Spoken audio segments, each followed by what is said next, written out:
Alrighty, welcome back to another SWUneff video. We're going to talk about Kit Fisto Green today. It's a really good counter into Han 2 Blue. That's kind of my main thing that I want to stress to you guys today.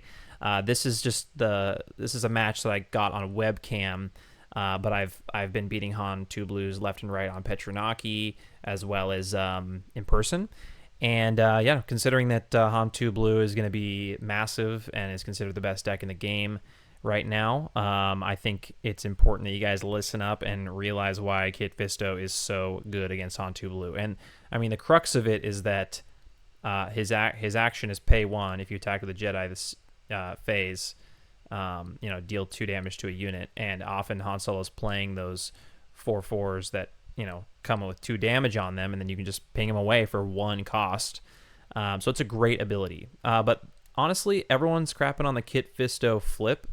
That's good too. Okay, guys, that's actually pretty good too. Saboteur on a leader is awesome, and the fact that it's unpredictable what his stat line is going to be and that it can change kind of lets people underestimate, like, oh man, and then you drop like 2 Jedi or 3 Jedi and it's like, oh, that can take my unit out now. So I love him so much. He's really unique. I just love it. So let's hop right into these games.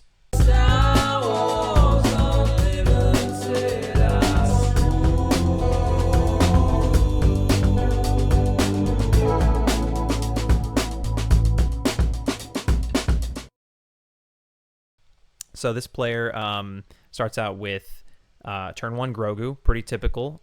We respond with a turn 1 Gunji. And then we reset, and they attack 1 to base to generate the force. I strap a Knight's Saber onto the Gunji, which is an important key card because if you can strap that onto your turn 2, everyone's going General's Blade on Gunji, but with Kit Fisto, I mean, you're leaving that resource up to ping away something valuable of theirs. So he becomes a 5/7. And then, he plays his Ki-Adi-Mundi to draw 2 cards as his best play. We're able to take out his Grogu, just take 1 back. We attack with a Jedi unit, so we ping away his Ki-Adi. And now we have a 5/7 on the field, and they have nothing. They did draw the Fell the Dragon, so they're able to take out Gunji here. But that's okay. We got what we needed. Now we're way ahead.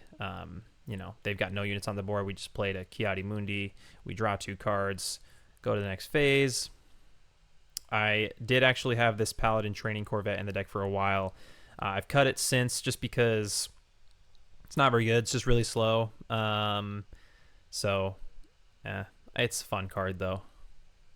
Just showing it because I wanted to show that it's fun, but I'm not going to play it. He plays a Chirrut.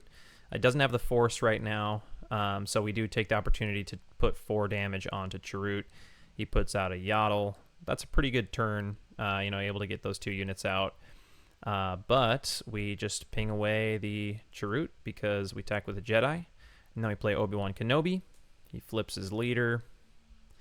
He puts 3 damage onto Obi-Wan Kenobi. We flip our leader. We've got a 3/6 with Saboteur. So even if that Chirrut was still living, we'd be able to get past him.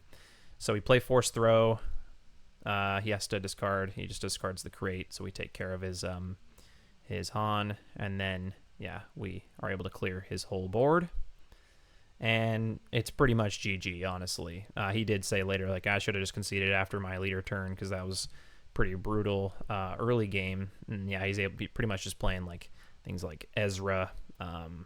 It's not gonna cut it. So we pitch our Ki-Adi-Mundi. We strap a Knight's Saber to Kit Fisto. He responds with a Chirrut. It doesn't matter because Kit Fisto has Saboteur. So we replay the Ki-Adi-Mundi. Now we're off to the races. I think we do actually we don't utilize that Saboteur, but we take out his unit. He plays Luke. He's able to get rid of Kit Fisto. We've got 7 damage on the table. But we play a General's Blade onto Ki-Adi-Mundi, which is able to take out the Luke and survive, and bring out a discounted Mace Windu, which we just played as a 6/6. And then at this point, pretty much nothing he can do. He's just trying to heal We go to base and just start attacking on the damage. Makes me discard, play a Keller and Beck. It's pretty much GG. Bring out a Maz Kanata, swing for 8 with Mace. So that was the game. He scoops it up, and we go to the next one. So this is a much different game. He's got initiative this time, so a little bit trickier to navigate. But we are pretty still good into it nonetheless.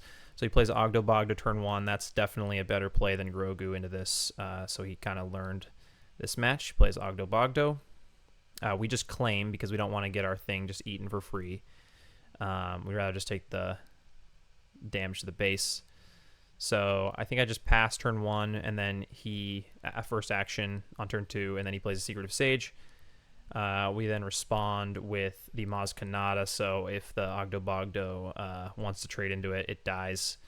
But Ogdo Bogdo goes to base, and then he force throws me. So I have to get rid of my Luke Skywalker, which I wish was a Jedi so bad, but we do have enough space units in this that I think he makes sense even just as like a turn 1 force. We also run Luminous Beings in this deck, which we'll see later, which is good for Luke. It's really good to put on Red 5. Red 5 is an insane counter to Han Solo 2. So I like Luke, but we had to discard it because we didn't want to lose Maz Kanata. It's kind of an underwhelming force throw, honestly, because we're just going to trade into Ogdo Bogdo anyways on that first turn. Get rid of him. And then he goes 2 to base, generates the force. We play Obi-Wan. And actually don't know what he plays there. Oh yeah, he brings out a... Okay, yeah, so he brings out Mace Windu. He deals Obi-Wan a bunch of damage.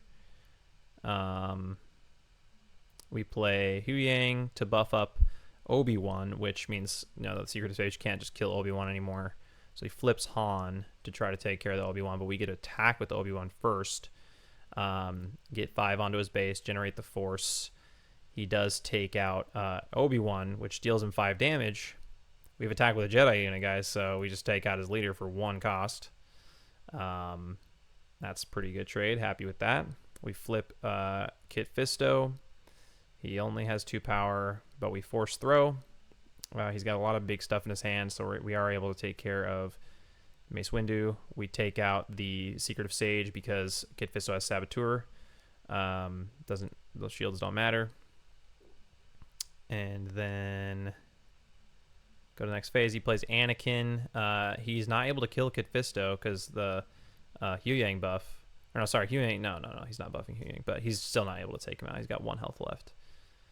We play Mace Windu to deal 4 damage to Anakin. We deal 2 to base, and then 0 to base to generate the force. Going into the next phase, he's just got an Anakin. I've got 3 units. He fells the dragon on my Mace Windu. And now here's a card that I really like. So I play Sorceress Blast. So he just used a 4-cost Fell the Dragon to take care of my bomb, my 6/6. I use a 1-cost card to finish his 5/7. And I know I used Mace Windu earlier to, ping him for 4, so I'm not saying that it's the same, but it's very efficient in this deck. So I'm able to take care of his Anakin before he can even swing. He plays a Secretive Sage. I play an Interceptor to buff Kit Fisto, and then I play another Jedi Consular, so now Kit Fisto's hitting for 4 damage. So we swing for... we actually take out his... No, we don't take out his Secretive Sage. We just go 6 to base. That's right. So he's hurting, but he does play a Crate Dragon this turn. So he's got a Crate on the field, so no matter what I play, so I'm just kind of durdling, waiting for him to claim, waiting for stuff to just kind of fizzle out and let me take control of the board. So before anything, I just get some damage in with Kit Fisto to base. He sacrifices a shield to get Kit Fisto. I put more damage on his base with my little guys. Before that, I dropped the Paladin Training Corvette. I didn't have really any good cards in hand, so I did. That was my best play. Just putting more damage on the board for next turn. He does opt to just kill the Jedi Consular with the 5 damage from the Crate trigger. And then Put 2 more on base with Hu Yang. He's got 7 health left. So first thing he does at the top of the round is crate into Kit. He overwhelms 7 to base. So I'm going from 9 to 16. I think that was the right move. But we have a better play. So we go Luminous Beings, which is just awesome in this deck. So we're able to get Luke and Obi-Wan and Mace out, put them on the back of the deck, put them on the bottom of the deck, and everything now has +4/+4, so that's plenty to finish the game. Nice thing about this card is also that you're doing a ton of cycling with things like U-Wing and Keller and Beck. So it's actually relevant putting those on the bottom because you will see them again, especially those Obi ones. You get to recur those Obi ones. Those are so important to grab with Kelleran and Ewing and stuff. You can make 4 or 5 Obi ones even. So it's very, very good card. I love Luminous Beings in this deck. You just got a lot of low cost force units that are getting killed. So he scoops the game because I've got lethal. We've got, let's see, 16 damage just from the buff. 12 damage just from the buff, and then their natural stats. So plenty to finish the game. Oh yeah, and then I think I reveal at the end there. Did I reveal my hand? I think I just had a Night Saber, yeah. So I could have done Night Saber plus Luminous Beings even if he had an answer. So we go to game 3. Just to make sure it's not a fluke. I've played plenty of other games, but this is a good player, guys. So this is not a fluke. Kit Fisto Green is a great counter, and it's just even more better exampled in this next match as well. So Yaddle turn 1 into Jedi Consular. And we go to the next phase. Yaddle swings for 2, generates the Force. I swing for 1, generate the Force. He plays Secretive Sage. I play Red 5, one of the key cards against Han 2. So good. He Force throws me. Luckily, I had a low enough cost card for him not to kill anything. He deals it to the Secretive Sage to turn off my Force. Or to try to turn off my Force. Going into turn 4. I think I had a harder time resourcing or choosing what kind of resource decision this was going to be.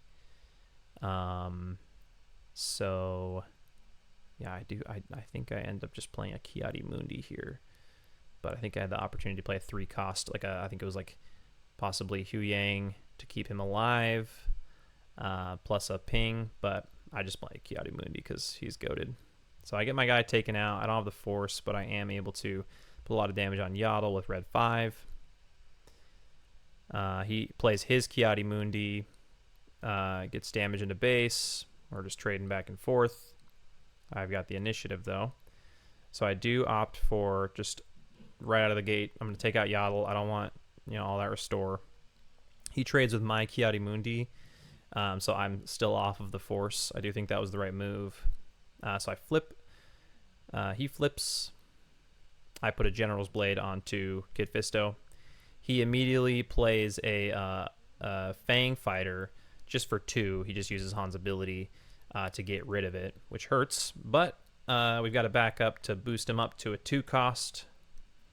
And then he plays Chirrut at a discount. Doesn't matter because he's got Saboteur, so we get rid of the Secretive Sage. Han swings into base, I believe. Yes. And then I claim. So, yeah, I just put another General's Blade right on there. I had another one.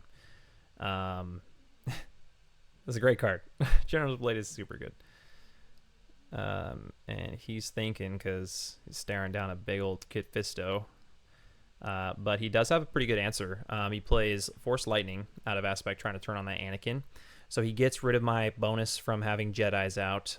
He gets rid of the Saboteur, and he gets rid of the on attack from the General's Blade, as well as dealing a bunch of damage to him. So I can't actually bypass that Chirrut anymore.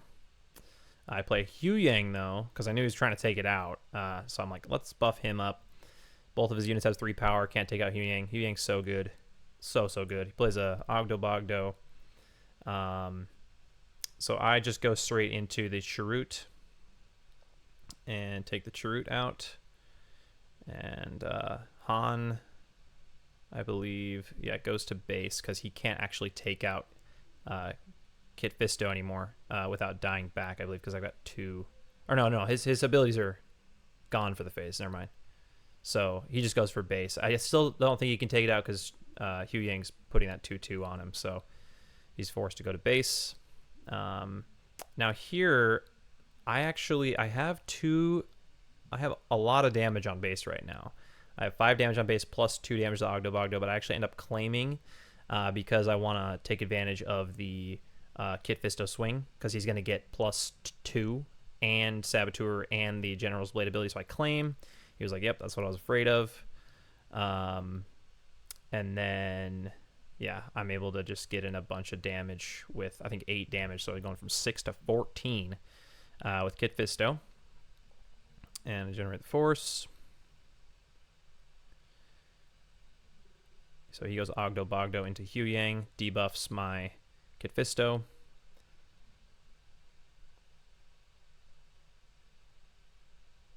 And then I play Ki-Adi-Mundi, draw some cards. He plays Luke Skywalker, which is able to, he's -3/-3. So he gets rid of my Anakin's Interceptor. And then I play a Gunji, buffs up my guy even more. So now actually Han can't die back. So he, I think Han was planning on trading with Kit Fisto once that Hu Yang was gone, but he was thinking, I gotta stop the damage from coming in. So I'm gonna get rid of that Interceptor, and I'm gonna debuff Kit Fisto. So this is kind of where this is really like one of the key things with Kit Fisto is that they plan on trying to trade with him, but I can just put out another Jedi and now their plan is ruined. Now you can't trade with him without dying back. And it's messed up your sequencing too. So now Han has to make kind of a bad trade with Kit Fisto, and then I get a swing for a bunch of damage. He gets initiative. I get to squeeze out another Maz Kanata out of it. I've got a way better board state. I mean, he does have a Luke and an Ogdo Bogdo. That's good, but like, I'm feeling good with all of my cards in my hand and pretty much everything I can do here with red 5, taking out Ogdo Bogdo.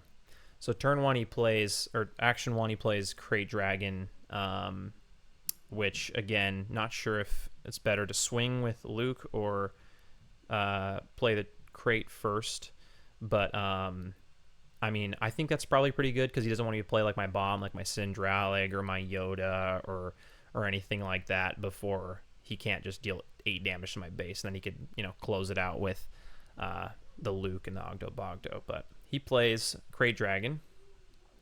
And, yeah, we just go 3 to base. We take out the Ogdo Bogdo. So he's at 17 right now. Then he clears the Gunji and goes 3 to base, or heals 3 from his base, so we're 14 to 10. Now, there's a Luminous Being. So you'd think, oh, he's got a Crate Dragon and a Luke out, and all I've got is, a Maz Kanata and a Ki-Adi-Mundi. But guess what, guys? +4/+4 to 2 units is insane. So, we're able to put a bunch of things on the bottom. You can't kill anything. Even if Luke swung to base and did 6 to base, and then he dealt the 6 from the Crate Dragon to my base, I wouldn't be dead. So, regardless of the sequencing here, Luminous Beings is just such a good closer. And, we're able to tack on 8 to base.